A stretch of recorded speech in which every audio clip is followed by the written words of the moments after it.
Buenas, hoy vamos a ver el fenómeno de la reflexión total. Aquí os he puesto en qué consiste.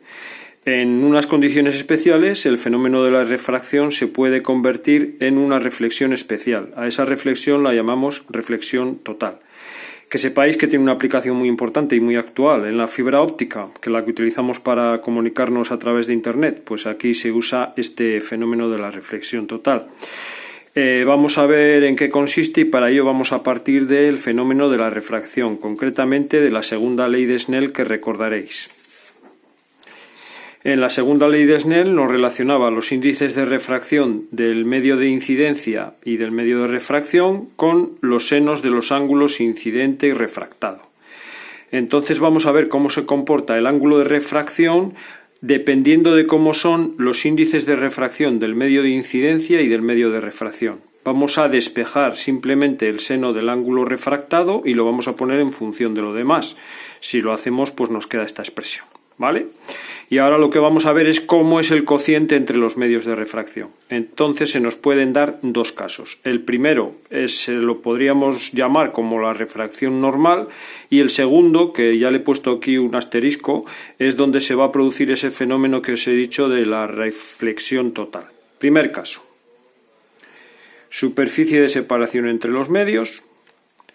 El medio 1 con su índice de refracción N1.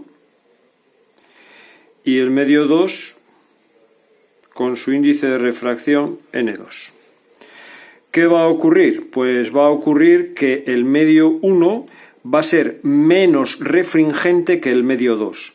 El 1 menos refringente que el medio 2. ¿Eso cómo lo simbolizamos? Pues muy fácil, las propias palabras nos lo dicen. El medio 1 tiene un índice de refracción menor que el medio 2. ¿De acuerdo? Por ejemplo, podemos decir que vamos a pasar del aire, cuyo índice de refracción es 1, al agua, cuyo índice de refracción es más grande que 1. Luego pasamos de menos refringente a más refringente. Fijaros, si yo ahora hago el cociente entre N1 y N2, que es el que figura aquí, pues veis, dices, hombre, pues N1 partido por N2 va a ser más pequeño que 1. Entonces, ¿qué ocurre? Que el seno del ángulo de refracción sería el seno de incidencia multiplicado por algo más pequeño que 1. En otras palabras, el seno del ángulo de refracción es más pequeñito que el seno del ángulo de incidencia. O sea, que el ángulo de refracción es más pequeño que el ángulo de incidencia. Y esto que hemos sacado matemáticamente, pues ahora lo vamos a representar. La normal, que separa los dos medios en el punto de incidencia,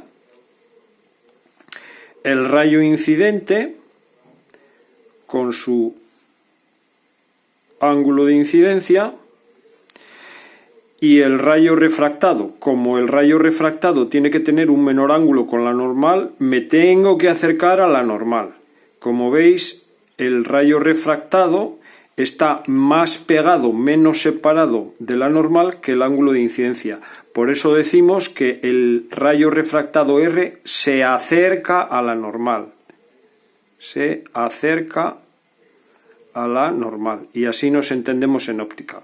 Cada vez estoy más cerquita de la normal. Este está más separado que este de aquí. ¿Vale? Entonces, en este caso nunca puede haber reflexión total. En cambio, ahora vamos al segundo caso. En el segundo caso invertimos los términos. ¿Qué va a ocurrir? Que el medio de incidencia, el 1,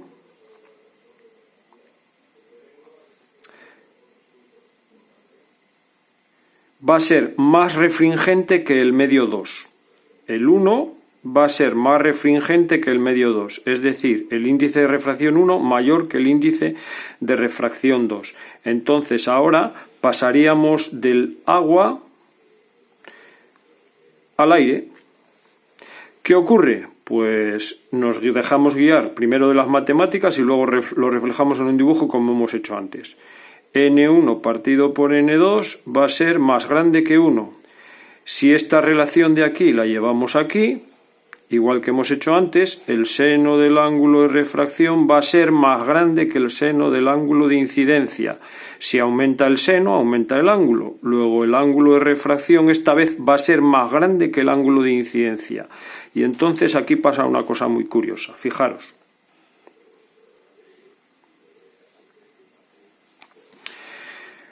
Ángulo de incidencia, este. El ángulo de refracción es más grande. Luego me tengo que separar de la normal. Ocurre en lo contrario que pasaba en el caso anterior. Este sería el ángulo de refracción. Y ahora me pongo a jugar. Digo, pues voy a seguir aumentando el ángulo de incidencia. Si ahora aumento el ángulo de incidencia, lógicamente tendré que aumentar el ángulo de refracción. Como veis, cada vez me estoy separando más de la normal. Hasta que llega un momento, que a ese momento le llamamos ángulo de incidencia límite, este de aquí, en vez de llamarle ángulo de incidencia I, le llamamos límite. ¿Por qué? Porque en ese momento el rayo refractado coincide justo con la superficie de la separación entre los dos medios. En otras palabras, el ángulo de refracción se convierte en 90 grados. 90 grados.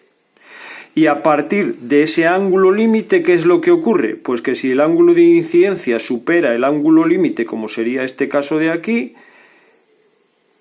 y es más grande que el ángulo límite, entonces abandonamos la refracción y lo que tenemos es reflexión. Este sería el rayo incidente y este sería el rayo reflejado. Estaríamos ya en el caso de la reflexión total.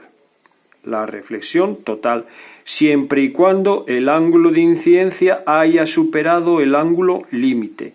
¿Cómo se calcula el ángulo límite? Pues el ángulo límite se calcula como veis en el documento PDF que os he colgado. Si esto lo entendéis bien, no tendréis ningún problema. Seguramente alguna vez en teoría os pregunten ¿y qué condición se tiene que cumplir para que pueda existir el fenómeno de la reflexión total? Pues al principio lo acabamos de ver, que tenemos que pasar siempre de un medio más refringente, pasamos de más refringente a menos refringente. Del agua al aire, es decir, que N1 tiene que ser mayor que N2. El medio de incidencia tiene que tener mayor índice que el medio de refracción. Y además de eso, pues tenemos que superar ese ángulo que hemos llamado ángulo límite. Espero que lo entendáis bien.